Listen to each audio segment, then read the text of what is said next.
Hello అండి, one of the best అయిన Konaseema special రొయ్యలు గోంగూర అండి. ఎప్పుడు ట్రై చేయకపోతే ట్రై చేయండి, చాలా టేస్టీగా ఉంటుంది. ముందుగా స్టవ్ మీద బాండీ పెట్టుకుని కొద్దిగా ఆయిల్ని వేసుకుని ఆనియన్స్ని పచ్చిమిర్చిని గోల్డెన్ కలర్ వచ్చేంత వరకు వేయించుకోవాలి. తర్వాత క్లీన్ చేసుకున్న గోంగూరను కొద్దిగా వాటర్ వేసుకుని మెత్తగా ఉడికించుకోవాలి. వన్స్ ఆనియన్స్ అనేవి లైట్ గోల్డెన్ కలర్ రాగానే 1 టీ స్పూన్ ఫ్రెష్ అల్లం వెల్లుల్లి పేస్ట్ వేసుకుని ఒకసారి పచ్చివాసన పోయే వరకు కలుపుకోవాలి. తర్వాత క్లీన్ చేసి పెట్టుకున్న రొయ్యలను వేసుకుని ఒకసారి బాగా కలుపుకొని మూత పెట్టుకోవాలి.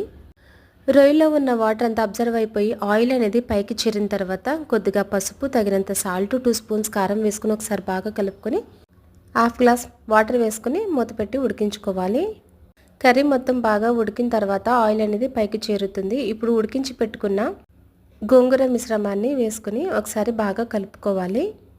తర్వాత 1/2 టీ స్పూన్ గరం మసాలాను వేసుకుని ఒకసారి బాగా కలుపుకొని మూత పెట్టుకుని 2 సెకండ్స్ అయిన తర్వాత స్టవ్ ఆఫ్ చేసుకోవాలి. వేడివేడిగా సర్వ్ చేసుకుంటే చాలా బాగుంటుందండి.